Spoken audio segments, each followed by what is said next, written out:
This is Keys to the Shop, episode 141, a conversation with Erika Vonie of Trade Coffee. Hey everybody, and welcome to another episode of Keys to the Shop, where we give you insights, inspiration, and the tools you need to grow as a coffee service professional. My name is Chris DiFirio. I'm your host for the show. I'm really excited for you to join me today because we're going to be talking with Erika Vonie of Trade Coffee. It's a fantastic conversation diving into her career, going from retail to green buying to now working with Trade Coffee, and all that she's learned throughout those phases of her career, including competition. You know, Erika is the 2017 New York City Coffee Masters champion. Just this conversation is full of relevant and applicable knowledge that I really think is going to add momentum to your career. So I'm definitely excited to share this with you today. Now, Keys to the Shop is brought to you by Prima Coffee. Prima is a leading specialty coffee equipment supplier who curates the best equipment from around the world to fit perfectly with the needs of both their enthusiast and professional customers.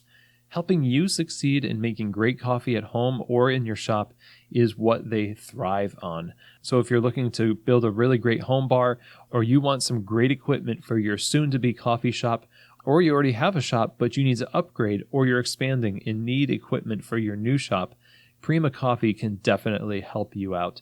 Just go to prima-coffee.com, see what they have to offer there, email them, call them, and let them help you get the right gear to fit your situation. I've known them since the beginning of their company, and it's just been such a pleasure to watch their business grow, and I've always enjoyed working with them. So if you're looking for the best equipment and expert assistance to go along with it, then look no further than prima-coffee.com. This episode is also brought to you by the Pacific Barista Series. The Barista Series is a line of plant-based performance beverages that are designed specifically for professional baristas and the standards for excellence that they demand. So you could be using their almond milk, soy, coconut, rice, or oat milk. It doesn't matter. Its ability to take the heat from steaming, produce an unmatched silky texture, and keep the flavor balance focused on coffee makes it a perfect choice for your cafe's menu. So you could probably tell if you spent any time at events and competitions, throwdowns, or anywhere in the specialty coffee world, Pacific is there supporting specialty coffee and baristas, championing the cause of specialty coffee. So I'd encourage you to go to pacificfoods.com and learn more about the Barista Series line of plant-based performance beverages and see what they can do to help elevate the non-dairy offerings in your cafe. All right, so today we get to talk with Erika Vonie, and this is essentially like a retrospective of her career. She has achieved great things in specialty coffee, and her influence has really helped a lot of baristas and professionals further their careers. Erika has a Bachelor of Fine Arts in Film and Video from Ithaca College.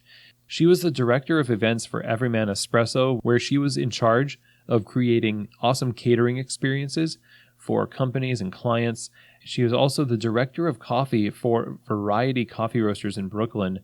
As the director of coffee, she was the green buyer, manager of the green coffee menu, QCing the green and roasted coffee. She was in charge of education and reinventing roast profiles, pretty much everything to do with coffee. From Variety, she went to work for Crop to Cup coffee importers. There, she is in charge of facilitating relationships between producers at origin and specialty coffee roasters in the U.S. And now she is the director of coffee at Trade Coffee, which is an amazing coffee service that curates coffees to their customers' tastes. She has done wonders in the company, including the establishment of their quality control standards. Erika is a seasoned competitor in the U.S. Coffee Championships, and she is also the 2017 New York City Coffee Masters champion. So all of that to say, Erika has an incredible wealth of knowledge and experience to draw from as we dive into her career and talk about things that she has experienced and learned. We talk about competition, the positives and the negatives that go along with it, her experiences in retail and what she's learned as she's grown personally and professionally serving customers, and how she transitioned to fully embrace the green buying and producing side of specialty coffee from retail, and what she's learned there as well. And how has all this really helped her in her role in this consumer-facing role at Trade Coffee. This is all incredibly fascinating, and there is a ton of great advice that she offers to retail coffee professionals and specialty coffee professionals alike. There is a reason why Erika is one of the industry's most respected voices, and in this interview, I think you're going to find out why. So here now is my interview with the Director of Coffee for Trade Coffee, Erika Vonie. Well, hi, Erika. Welcome to Keys to the Shop. Glad to have you on the show. Hi, Chris. Thank you so much for inviting me. Yeah, my pleasure. I have just been looking from a distance at your incredible career, your championships with Coffee Masters, your great performances at Coffee Championships, and I'm really excited to dive into your story because I hear a lot of great things about you. So this is really a pleasure to have you on the show. So I want to start by just kind of where I start with everybody, I guess, how you discovered coffee. And in particular, I think, maybe we discovered coffee like we drank terrible coffee, but where did you discover specialty coffee after that? Well, first off, thank you so much for buttering me up. I know no one can see me right now, but I'm beet red from blushing. And I'm very excited to be here.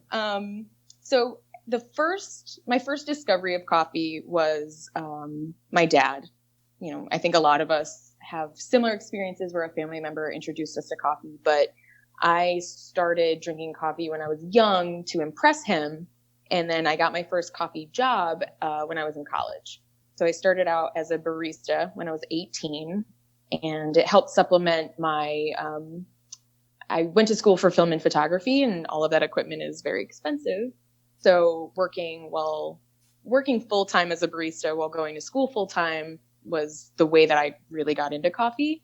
And then as soon as I graduated college, I graduated in 2009, I moved from Ithaca, New York to Philadelphia and started in my very first specialty shop.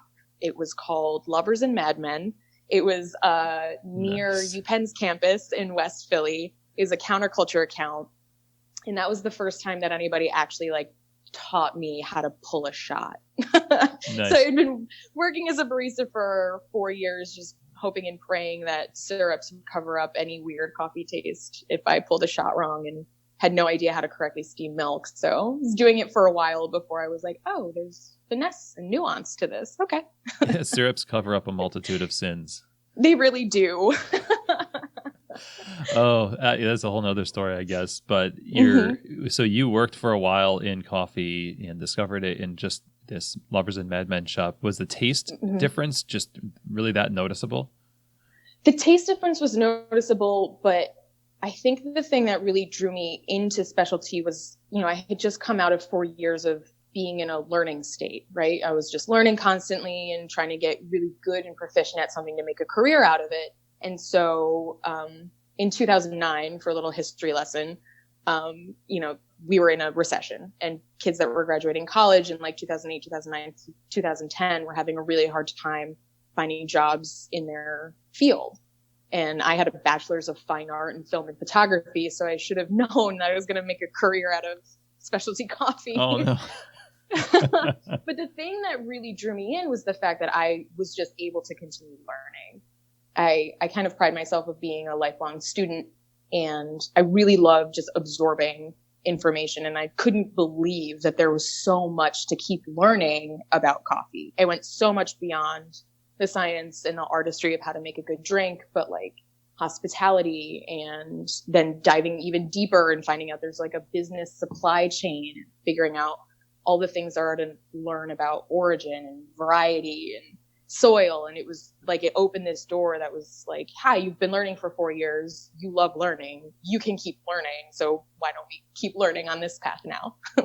Nice. That's awesome. And that's so true about coffee. The industry is, thankfully, it's actually, I wouldn't say it's completely transparent. That's what a lot of us talk about in the industry right now, is it needs to be more so, but you can touch all the points of the coffee chain pretty substantially in terms of, learning and reaching out to people in the industry for knowledge on those points. It's pretty accessible compared to other industries. Oh, very much so. I think, when I started, Lovers and Madmen was a counterculture account, but there wasn't a training lab in Philadelphia at the time. So it would take classes up to New York, and I'm going to name drop right now, but was taught a lot of my specialty coffee fundamentals by Meister and Katie Cargiulo and Tommy Gallagher and Jesse Kahn and people that have been at counterculture for a really long time. Right. And it's so easy with the internet to be able to reach out to them. And, a lot of people that I've revered as heroes, I actually now revere as peers. We talk to each other on a personal basis, one-on-one. We just openly share information, and it's kind of wild. Like, I don't know of any other industry where your luminaries and your heroes are literally so accessible. So that's, I think, one of the best parts about specialty as a whole, to be completely honest with you. Yeah, I was going to ask, like, the most rewarding part of this seems like it must be not just the learning opportunity, but the relationships. Oh, yeah. That's something that I've held onto very much. It's so relationship driven, whether it's the relationship between your barista and your customers, if you're, a wholesale account with your main roaster, like, everything is a relationship driven aspect to this industry. And it's fascinating. And it's not only, everything is so interesting to me in that world, that it's all relationships between people. And the stronger those relationships are, the more transparent they are, and the more open flow of communication you have, you just create a better product, whether it's a cup of coffee, whether it's a coffee shop, or whether it's a supply chain. So I'm fascinated by people as a whole and the choices that people make. And this is an industry where these relationships they're so very important. Very well said. Yeah. The retail aspect of things puts you in such dynamic relationships with your coworkers and the customers, mm-hmm. and then the roasters. And I don't know if, most of my experience comes from retail, and so I can't speak mm-hmm. for other parts of the industry necessarily, but retail tends to be a pretty challenging environment because of having to juggle a lot of that emotional labor, for one, mm-hmm. and for two, just keeping up the standards and everything else. Like, what did you find the most challenging as you spent pretty much the first half of your career rooted in retail? Yeah, that's a big one. I spent 11 years as a working barista. So it's even more than half of my career in retail. And I think the most challenging thing, to be completely honest, is that I was in it for a little too long. I feel like my customer service really got strained towards the end of it there. It was just the same repetition over and over and over again for, when you get to 11 years, it's a very long time asking people, what would you like? What can I get you? In like hurried scenarios, great scenarios. And it's the emotional labor of that really wore down on me, especially because I was trying very hard to expand my skill sets and get out from behind the bar so I could explore these other parts of the industry. So it's unfortunate that was kind of like one of my biggest challenges towards the end, was finding joy in what I was doing. Mm-hmm. But I think even before I got there, I think one of the big challenges was actually something that ended up being the most rewarding, which was learning how to hone all of the skills that I wanted to hone. And it was, that you have to, like, good customer service, right? You just want every interaction to be a pleasant one. So working on that, while also making a pour over and knowing everything about that goes in the coffee, and not being overbearing with the customer if they don't really want to talk to you. And like, really learning how to finesse all these things has influenced a great deal of my life outside of being a barista. Like, very recently, I even tweeted about this, but like, I got hangry for the first time in years, because I was, as a barista, you find yourself, you're in rushes, you don't have time to take a break, so you didn't get to eat. You get a little hangry, you get a little snippy. And so I found myself getting hangry at the office, and I got pulled into a meeting, and I was like crumbling inside because all I wanted was a sandwich, but I was still able to be like communicative and kind and professional. And I was like, like, thanks being a barista for teaching me how to do this. Yes. And giving me this life skill outside of the bar.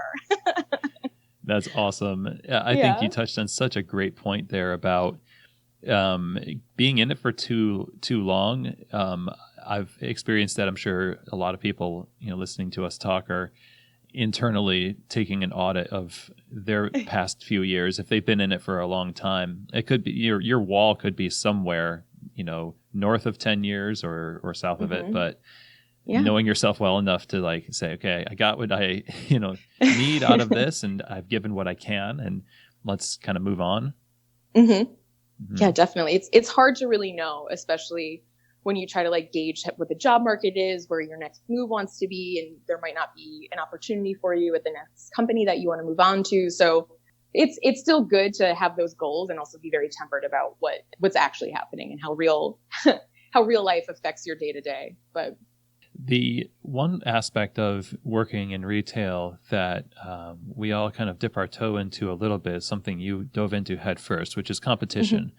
Yep. And I wonder if you could speak to that a little bit. When did competition become a part of your learning journey in coffee? So I had been working in specialty for a few years, and I landed my dream job, which was to be a barista at Ultimo Coffee in Philadelphia. Yes. And Erin Ultimo and Elizabeth Ultimo are two of the most influential people in my entire career, mostly because of just the lessons and the values that they taught me, but also because Erin was really one of the first people to recognize the talent and passion that I had and knew how to channel it. And so he is a world certified head judge for barista, and he saw that I was just I wouldn't shut up to my customers.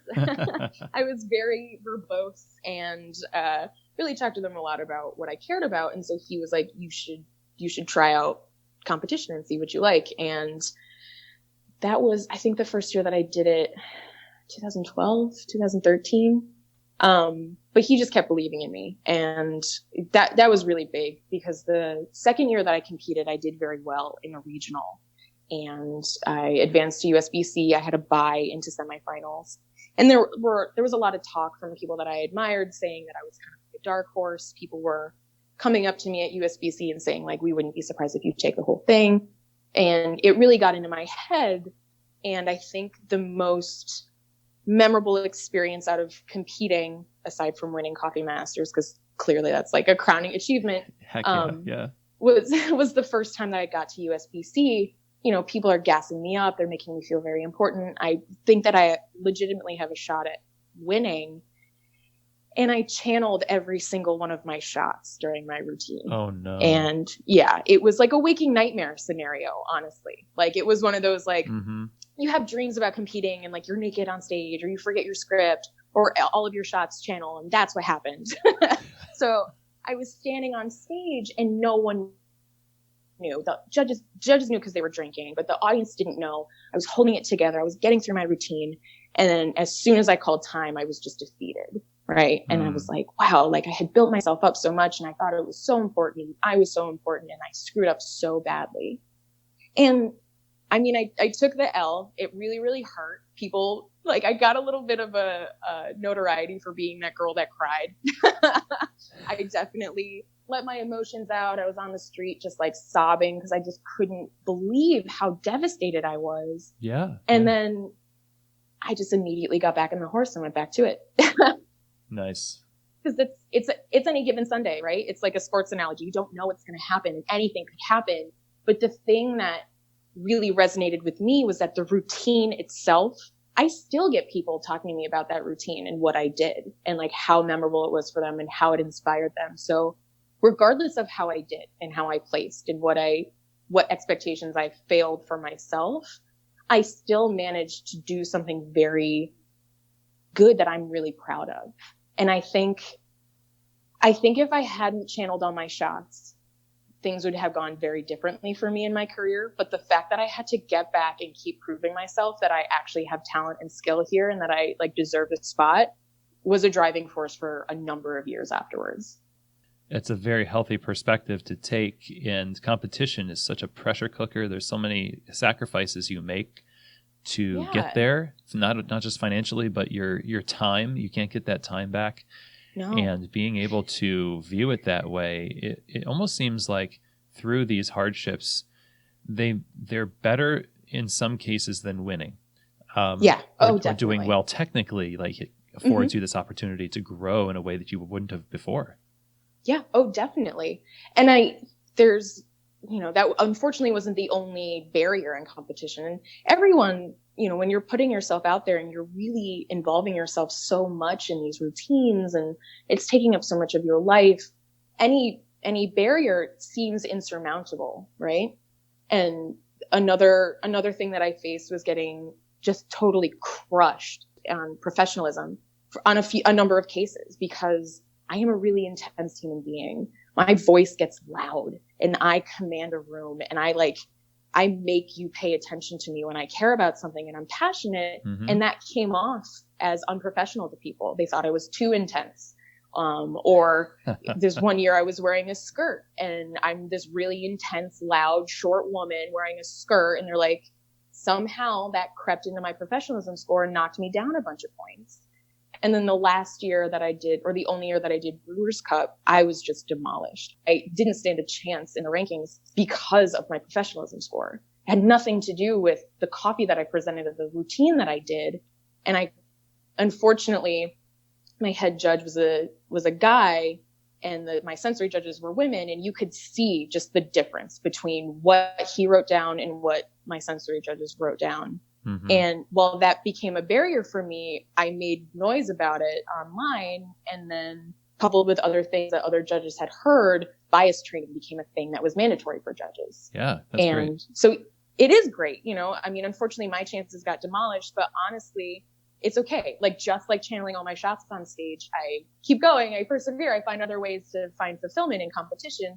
And even greater than, just a personal blow like my shots channeling, an actual change was started to get made and be recognized as something that needs to change in competition. So I feel very proud of speaking out about that experience and making sure that future competitors, well, it is still a problem. The world has not changed so much that bias has been eliminated, but it's now forefront and being talked about and being addressed. So I think I'm very proud of being able to have done that.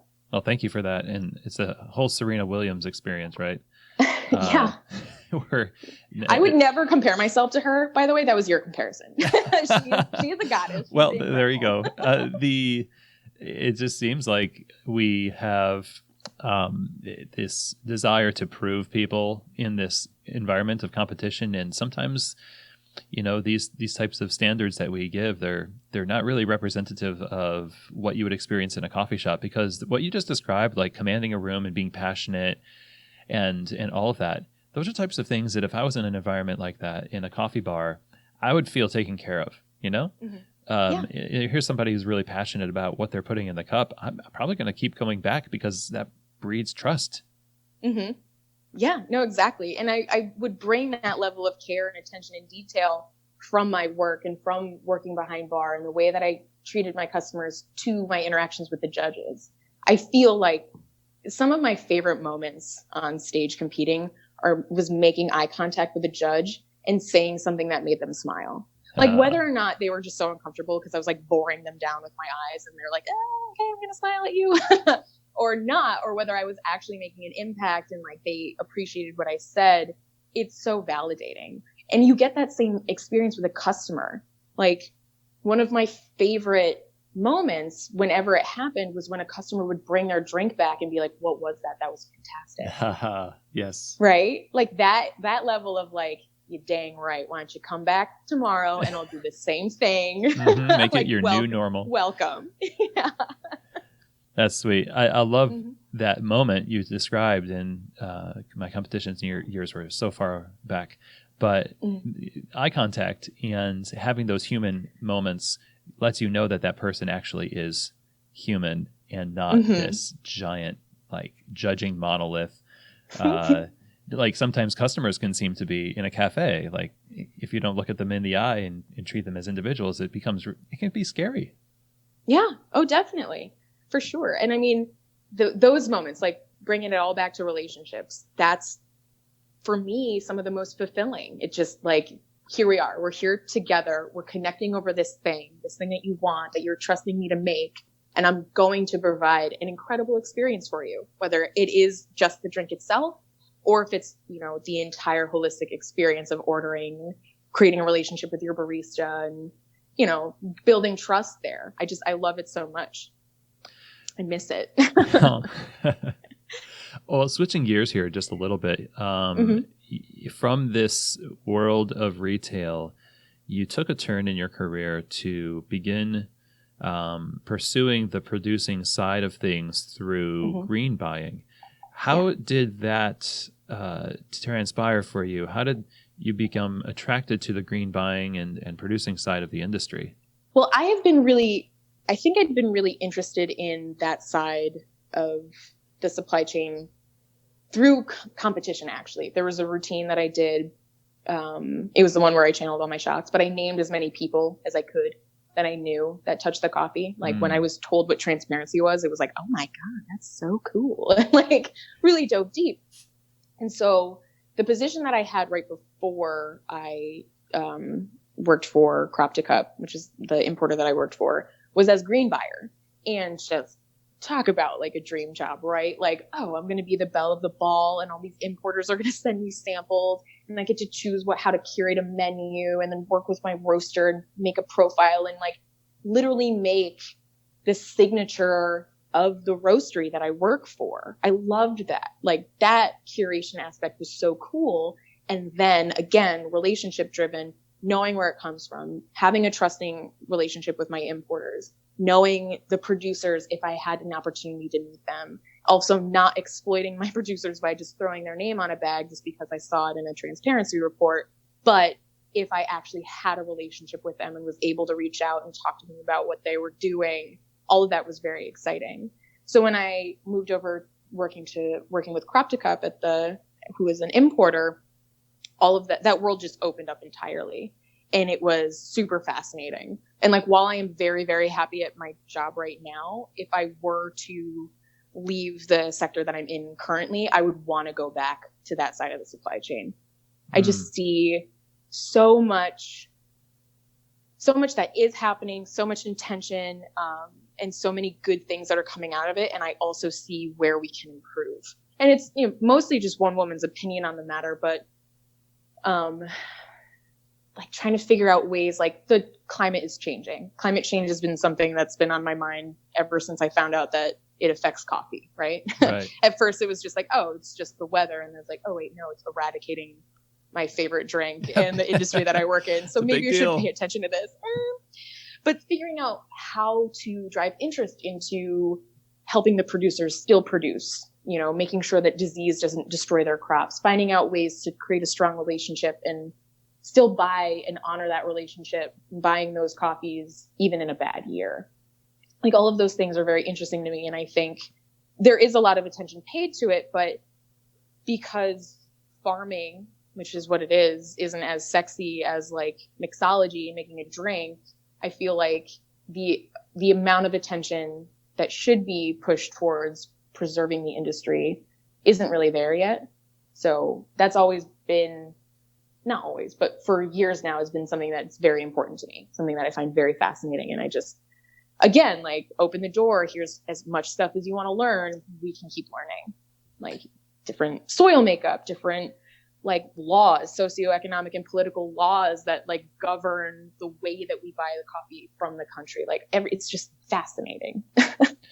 Yeah, there's so many moving parts, and I personally am so unfamiliar, enough to sound smart about it, I guess, but not enough to, really make an impact. And I love to learn from people like you and those who work in that industry more and more, because those who run shops, we represent all of those people. Yeah, hence your routine, talking about all the hands that touch the coffee. Mm-hmm. If you're talking to cafes and you're talking to people in retail about all of this, what is it that you constantly repeat as sort of an anthem? Somebody who's familiar with the challenges of, the producer and the green coffee side of things, what do you constantly kind of beat the drum for with coffee shops? There is a coffee for everyone. And it doesn't have to always be an 88-point coffee. The amount of time that I ran into when I worked for Crop Checkup, I was on the sales team. So it was my job to sell the coffee that we had. And one of the things that always was said to me is like, oh yeah, just send me your best samples. I typically go for 88 points or above. And I'm like, yeah, cool. Okay. That's everybody. You're not doing anything special on that front. But not all of your customers want 88-point coffees, which is a very, very, very hard thing for us in specialty to grasp and understand. Because we know objectively that these coffees get that score because they're good. But it's just like many other specialty products or gourmet products. And I'm not calling specialty coffee gourmet, but the type of echelon of here's your commodity, here's something that's a little bit higher top tier. It's not for everybody. So sometimes your customers want a weird and funky, fruity natural that might only score an 85 because they want something different, but they don't want something that's snooty, I guess, to use that word. Or maybe your customers aren't being served because you don't develop your coffees and your roast profile enough. And you don't want to develop an 88-point coffee, butt it up to second crack. That's a waste of that meticulous growth and all those nuance in that green.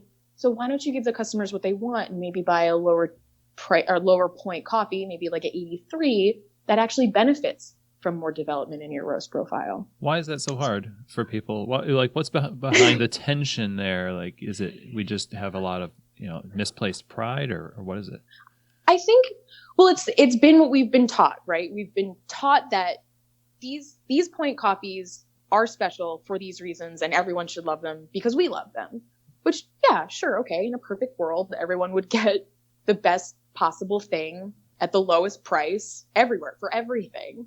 But I think there's this stigma, and so much of it is marketing. So much coffee information that's out there in the world is false. Just it's lies and it's just marketing.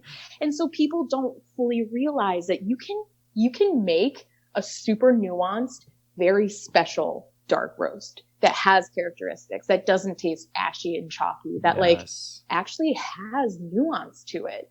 And so that's kind of been my challenge to roasters for a while. And it's, I've never roasted before, so I'm not totally holistically understanding what has to go in it from a technical standpoint, but I understand the theory. I've taken roasting classes. I've worked next to a roaster. I've worked for roasting companies very close to roasters before, so I know it can be done. Yep. And I've tasted it. That's the most important thing is in the role that I have now, it's kind of like seeing this theory that I had of there's a coffee for everyone. You can develop it more. It can taste good that I've been saying. I've actually been tasting that, which is so cool. And I think that's something that's a shift that's changing. And I think people are actually starting to pay attention to it and realize oh, there's nothing wrong with developing a coffee a little bit further and reaching a wider customer base and giving them something really nice and pulling them into the supply chain that supports people better than commodity does.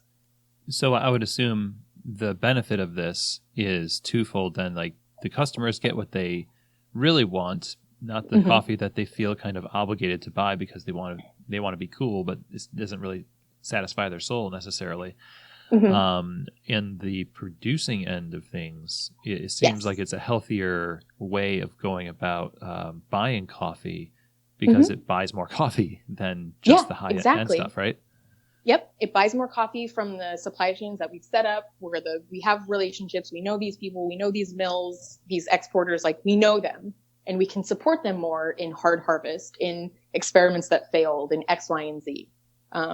So hopefully we can pull more people into our side of coffee, the specialty side of coffee. Yeah, it's exactly what you said. Satisfy the customers and satisfy the supply chain. Well, here's some pushback. Yay!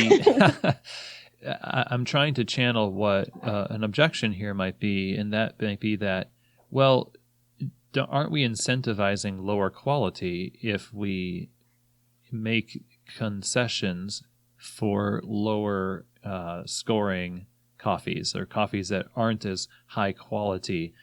won't that sort of undo the work of the high standards we've been trying to achieve lately? I don't think it'll undo the work. I think it creates a new subset. It almost creates more of a velvet rope type scenario, right? Where we can pull people in with these lower point coffees roasted to something that they want, and we are able to pump their dollars into our supply chain, and it adds a greater value to the higher scoring point coffees, right? They become even more special at that point. And if you have that foundation base of money coming in and you're able to maybe do more experiments, buy some higher point scoring coffees, or buy more of those coffees that you were looking for because your customer base is expanded. Because we're seeing, sorry for this to become kind of like a trade answer, but I work for a company now that collects a lot of data.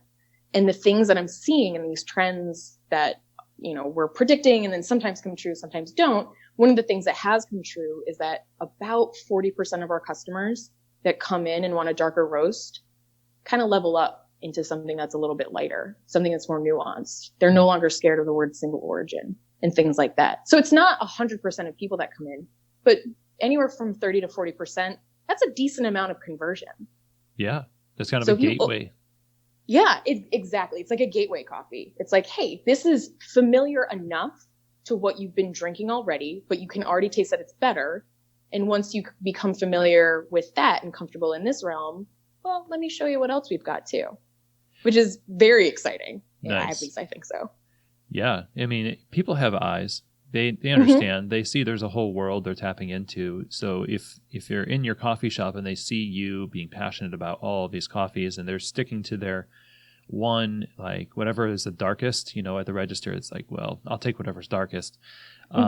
You give it to them. Eventually they're going to get curious and have some faith in their ability to perceive what's around them rather than thinking like kind of patronizingly like, no, we have to spell it out for you every step of the way. Yeah. And I think this is a thing that I noticed a lot is that no one wants to feel stupid. I don't want to feel stupid ever. And people don't want to feel stupid when they're ordering a coffee. Same. Yeah. Yeah, right? Like you want to be able to go up to the register and ask for something that you like and that is familiar and not be judged. But if you're being told that the thing that you like and the thing that you want is bad because you don't know better, well, why would I go back and buy your coffee then if you're treating me like this? Like, I'm not stupid. I know what I like. And it's okay if you don't have something that I want or like, but like, don't treat me like I'm dumb because I don't know what single origin means, or I don't know what a pour over really is. And luckily I don't see that much of that these days. New York is also a different beast where like we're pretty up to speed with the trends that are coming along. Yeah, so, just a bit. Yeah. So I might have a little bit of like a bubble answer on that. But yeah, just opening the door and being like, hi, this is something familiar, something you like, and we've got other stuff too, but like I'll let you get there on your own. After you build that trust in that relationship. It all comes back to relationships. Amazing how that works. Yeah, I know. It's so crazy. So you mentioned trade, and I want to talk about that. Your current role now, Director of Coffee for Trade.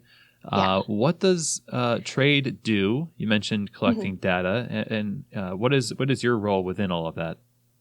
So trade is an online marketplace, and we represent 52 roasters across the entire country. We have a personalized matching quiz to match you to one of, I think at current count, we have like 460 coffees on site. And we'll find you your best match based off of a 6-question quiz. And I came on in July as the Director of Coffee. And my role has shifted a bit since I came on. But essentially what I do is I help merchandise and categorize coffee.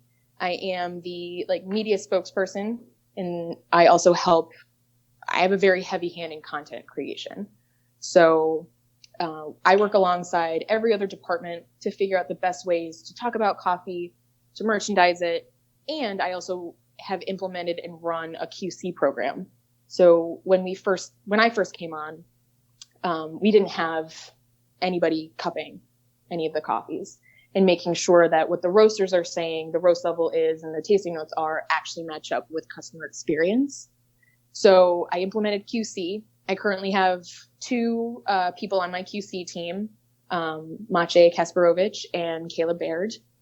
Ezra Baker also was on my QC team. He was integral in helping me get it up and running. All of them are exceptional coffee professionals with wonderful palates. And what we do is we've categorized coffee into 14 different taste types. And they're not set in stone just yet. They're kind of ever changing, but instead of calling something a challenging single origin or really emphasizing its brightness, we'll instead call it citrusy and tart. Mm-hmm. Try to condense what your coffee experience will be into easily digestible words. Sometimes it works, sometimes it doesn't. Like, we've gotten some customer feedback that's like, what, am I in kindergarten? Like, what are you talking to me like this for? Which is valid, but I'm trying to think of ways to call, like, you know, a well-developed coffee on the darker end of things falls into the taste type of comforting and rich.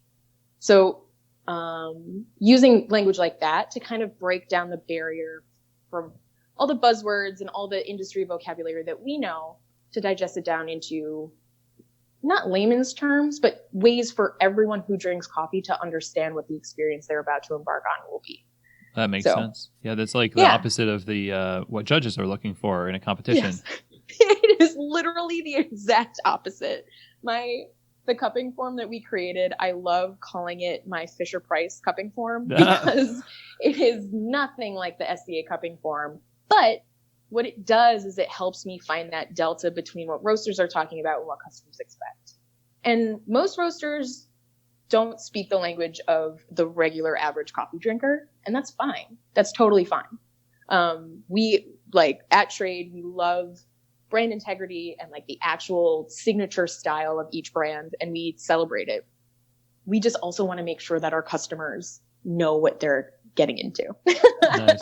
What have your customers been saying in terms of positive experiences and in your goal to kind of usher them into this world and fit them with the right coffee? I'm very happy to report, very proud of this, but we have an overwhelmingly positive amount of customer feedback. We've done a really great job honing the algorithm and making the matching as precise as possible. Sometimes it doesn't work.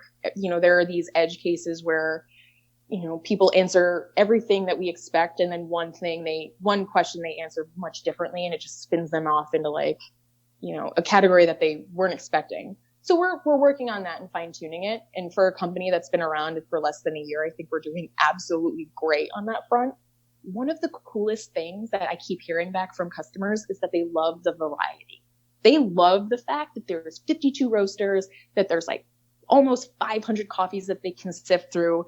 And it doesn't matter their experience level. Everyone is pretty pumped that they can be like, wow, there is a whole world of small, like, local businesses that you can access. Mm-hmm. So that's nice. That makes me feel really good because I feel like I'm a bit of an ambassador for specialty in this company. I'm one of 3 people in the entire staff that comes from specialty. Okay. So it feels really good to have that, like, oh, cool. Like, I've been working in this industry for like 8 years at this point, and I've been doing a good thing because people actually do want this.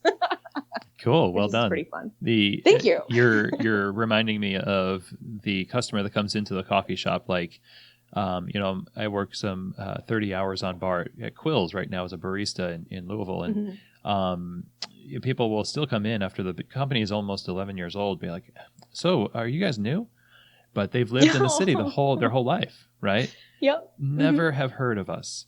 And even, you know, magnify that times the entire country, and the fact that you get to introduce people to this whole world of these roasters and shops that mm-hmm. they would have no chance of really discovering unless they invested a ton of time and energy to do it. It's just wonderful. Yeah, it's very fun and very cool and very validating to see that happen. And Quills is one of the trade partners there on the roaster platform, and the feedback that we get about Quills is always really great. I mean, it's just the feedback that we get is never because of the coffee quality. Well, very rarely because of the coffee quality. If we get negative feedback, it's because of ship time, because we live in an Amazon world and people expect their packages to show up the next day. Yeah, via drone. Yeah, exactly. Or because our matching algorithm didn't really do the job as well as it should have. Because, as I'm figuring out, as someone who's never worked in tech before, tech is fallible. And there are things that happen. And yeah, I know, it's crazy, right? Like it's not instantly like a magical thing that automatically knows everything, right? There's people behind this that make sure that it works correctly. And when it fails, well, human error is a thing that happens. So what is it about your years of experience in the industry that has enabled you to do this job well? This is such a good question. I'm so glad you asked it. And because it allows me, I've been tooting my own horn this entire interview, but I'm going to do it even more now. I really do think that there are very few people in this industry that could do the job that I'm doing. I very much feel like I am the right woman for the job. And it's because I've worked every single facet of the industry. I know what it's like to be a barista. I know what it's like to be a manager, QC, education, training, working alongside a roaster. I understand profiles and curves. I understand the green market. I understand sustainability. Like all of these things, since I was 18 to now I'm 31, having spent learning about coffee, like I know it inside and out so well. And I have been through so much of the gamut, like losing the fire in me to want to be a barista, and like losing the I thought I was going to be an educator for so long and being like, oh, this is a little bit difficult too. And understanding like the peaks and the valleys of everything allows me to come at this very objectively. And the things that I'm learning now are very much e-commerce business, and I'm able to take my very vast knowledge of coffee and apply it to all of the things that we're looking for a new future for. It's so cool. I feel like I'm in the right spot for the first time in a very, very long time. That's awesome. And you're still in customer service. Yeah, totally. I mean, it's still all relationships. It's still all, what I can get for people and hearing their feedback. And I mean, I think the years of being in coffee allows me to take the feedback and not take it personally, which is huge. That's a challenge. Because, it is a challenge. If you pull a shot for someone and it's bad or it's wrong and they don't like it, you get that immediate feedback. They don't finish the drink or they ask for a refund or something. And here, it hurts because it's something that you've made. And it's the same thing here. Like it's something that I've made and it hurts when it doesn't work properly. But instead of getting upset, I just immediately turn into, how do I fix this problem? Like, how do I turn this into something that I can learn from and make better? Like immediately. And I'm faced with these challenges a lot, and it really helps propel me forward in my day to day. When you look back at your career in coffee so far, what is it you wish you could have done differently? It's an interesting question because I'm so happy where I'm at right now that I almost after all that, yeah.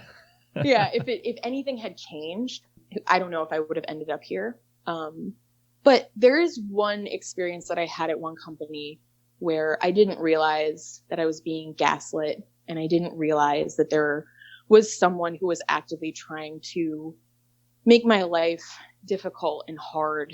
And I was so indoctrinated into the lifestyle of this company, and it meant so much to me personally to succeed, that I didn't understand that I was actually putting myself in harm's way. And I think the only thing that I would have done differently would have been to stand up for myself or leave the company sooner.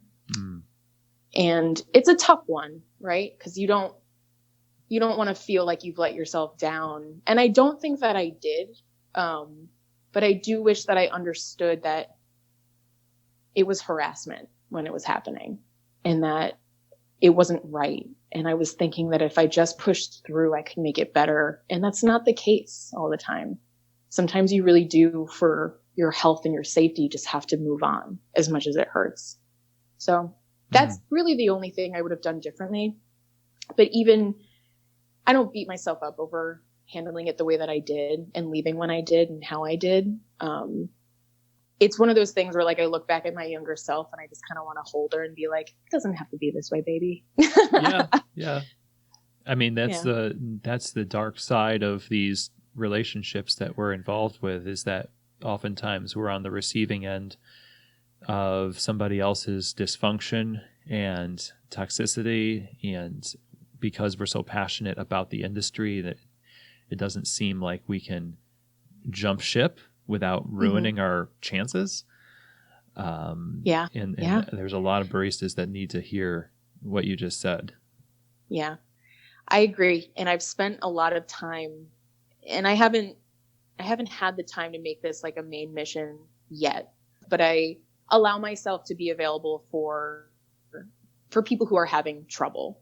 And I'm totally open and transparent with that, what's happened to me and how I dealt with it moving forward. And I try to find the resources available, whether it's HR resources or legal resources, and help guide people and let them know that, if you're showing up to work every day and you're miserable and you're being retaliated against or you're being harassed, like, it's not you, and you deserve to be in a better spot. So, amen. Yeah. Getting off of that sort of darker side of things, what would you say you're the most proud of? I know it's like kind of a lame and expected answer, but winning Coffee Masters is, nice. Just looking back and like, I just want to swear over how proud I am over like what I've done and how much it took out of me and like how I had to get there to do it. Being a working barista for 11 years, I had just quit drinking. I had just left that toxic job. And it was like, look at this, baby. Like, if you really just take care of yourself and like keep going and like make sure you're in the right space for you, look at what you can accomplish. And it's just so cool. It's opened up a whole world of opportunity too. And it's like we were talking about in competition, you don't have to win in order for competition to impact your career in a positive way.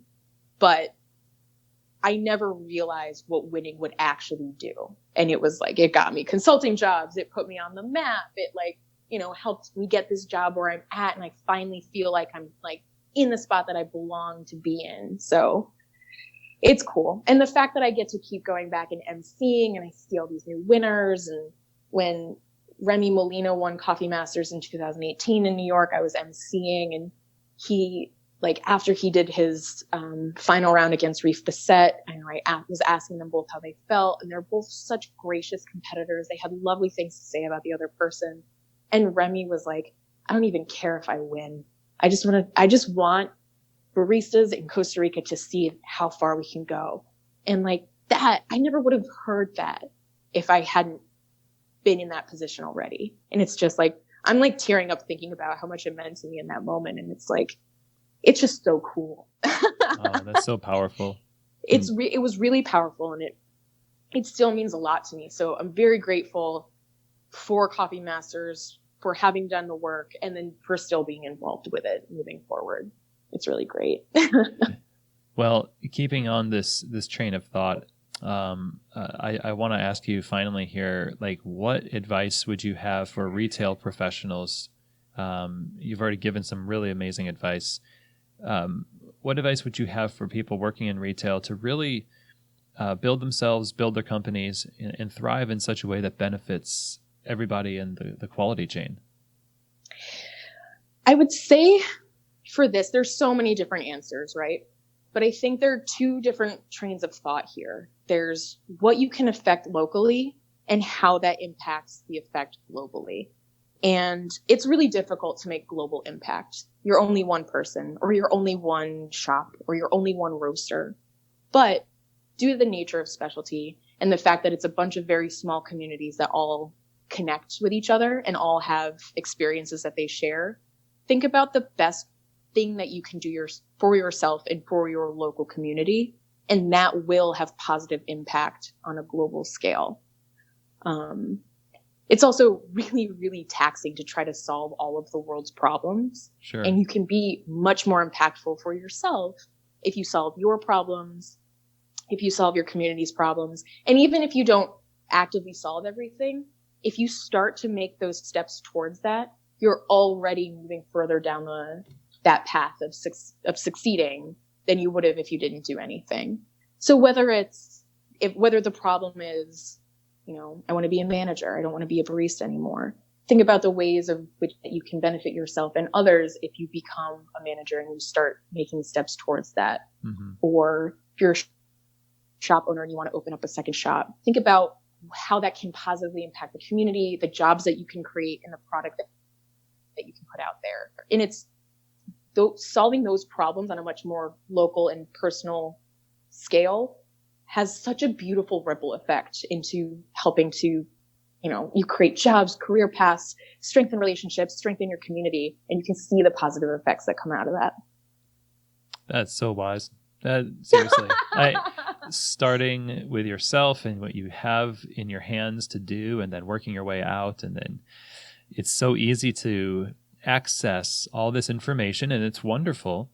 Mm-hmm. But it really is that paralysis that I have so many options and so many choices, but it mm-hmm. creates this powerlessness.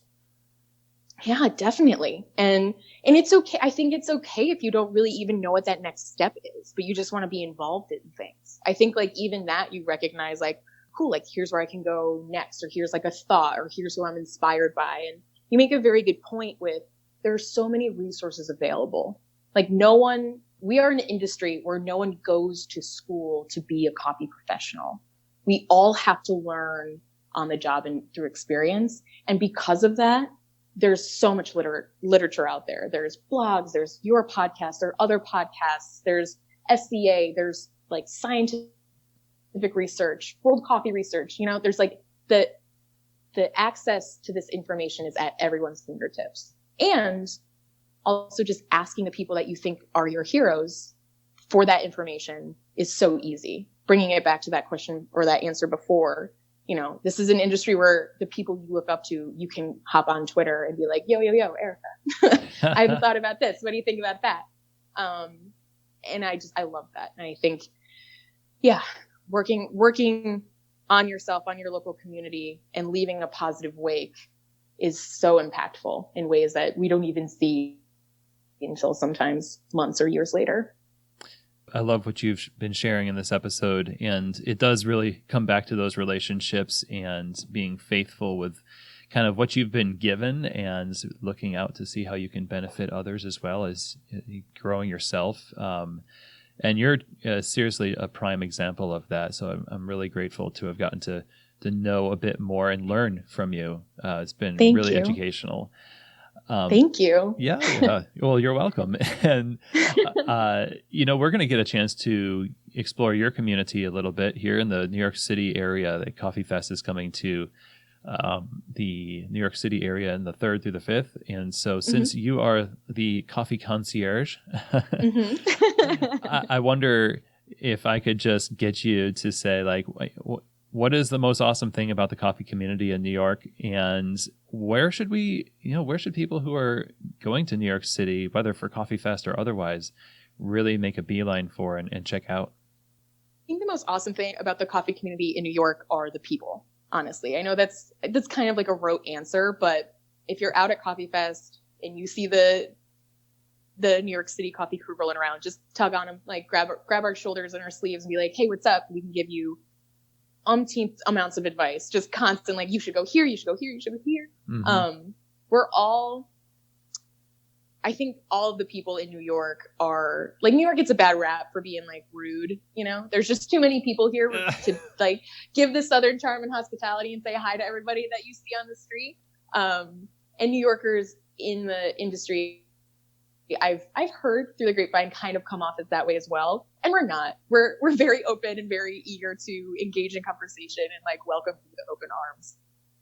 So I'm excited to meet people who are coming through Coffee Fest. So that's the most awesome thing about the community and the places that people should go. I mean, we could do a whole podcast literally just on that. Sure. But I would say I really like Black Fox in the Financial District as a multi-roaster cafe. I think they do really, really great work. A specialty shop that is not like big on the specialty map. It's actually like a Japanese lunch counter and it turns into a sake bar at night. It's called High Collar. It's in the East Village. They do siphons. And if you have 20 minutes to wait for the fluffiest pancakes of your life, I highly recommend getting those. Nice. And then where else? The Joe Pro Shop is fantastic. Yes. I have been in love with the Pro Shop and the people that have worked there for years now, and the quality is always super high.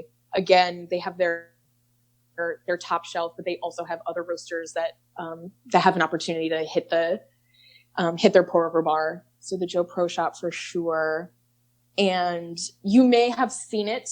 It's the new Instagram darling, but Felix Roasting Company in what is that neighborhood?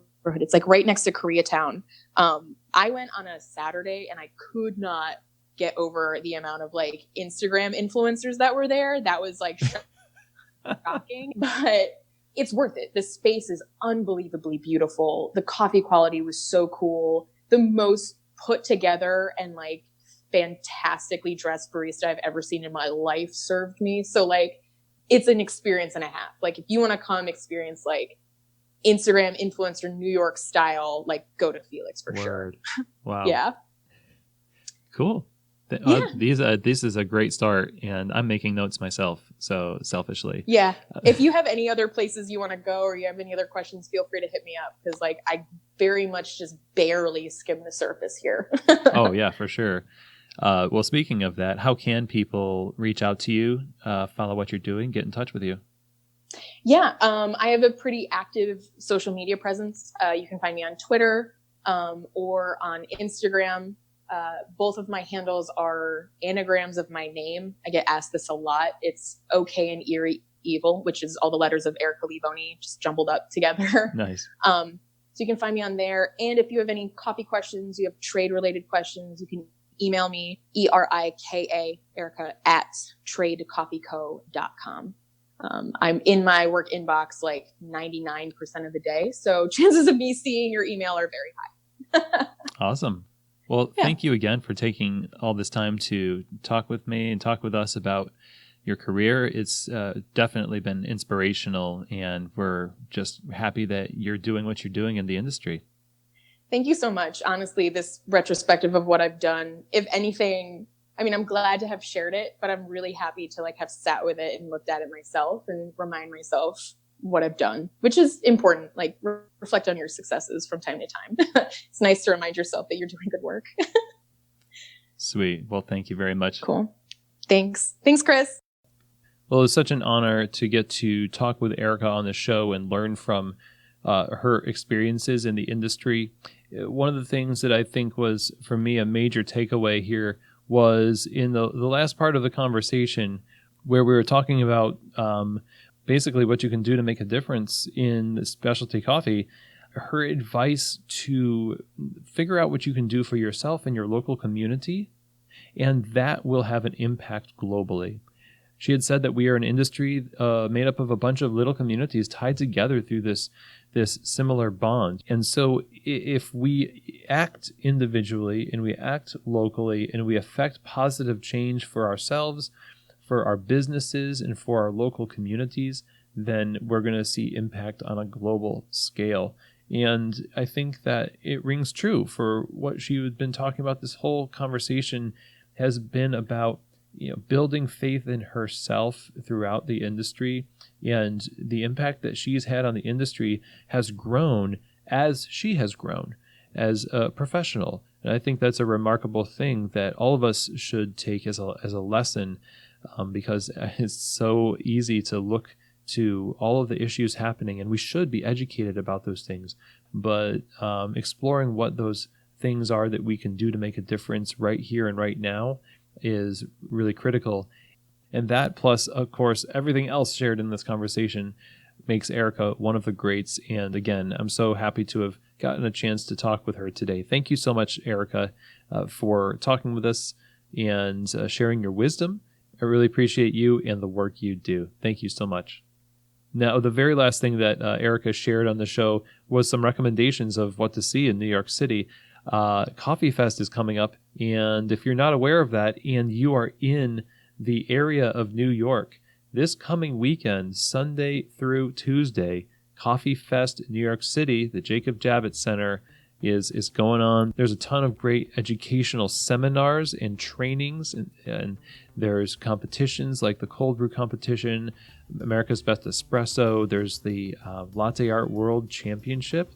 I'll be the head judge of that competition, and I'll also be there giving 4 different talks throughout the weekend. I'm excited about those talks. It's going to be, the titles of my presentations are Top 10 Ways to Lose Employees, SOPs in Your Cafe. Of course, I love the standard operating procedures topic. Also, essential elements of effective management. And then we're talking about winning in retail, where we're actually taking some of our Founder Friday episodes and extrapolating some lessons from those things and sharing them with Coffee Fest attendees so that they can benefit from the wisdom of some of the people we feature on Founder Friday on the show. So if you're in New York, if you're around New York, and you have the ability to go to the Javits Center sometime on Sunday, Monday, or Tuesday this coming week, the 3rd through the 5th, stop on by, say hello, and go to the best trade show for coffee retail there is, Coffee Fest. Go to coffeefest.com, click attend under the New York show, and then explore from there. And I hope to see you there. Now, if you want the show notes for this episode, go to keystotheshop.com. You can enter your email address on the website, and when you do that, you'll be able to get the show notes sent to your inbox directly, usually in batches. So like not every week, but once every other week or so, you'll get those cliff notes essentially of each episode with the resources and key takeaways, plus some other resources thrown in from my own exploring of the internet for your professional development. So definitely sign up for that. Go to keystotheshop.com. On the sidebar, there's a place to put your email address. So definitely sign up for that. Now, if you want to reach out to me directly about any feedback, questions, or comments, or inquiries into consulting with Keys to the Shop Consulting, you can do so by emailing chris@keystotheshop.com. That's CHRIS@keystotheshop.com. Thank you again for joining me talking with Erika. Such a beneficial episode. And as always, I hope that this episode has truly given you keys to the shop.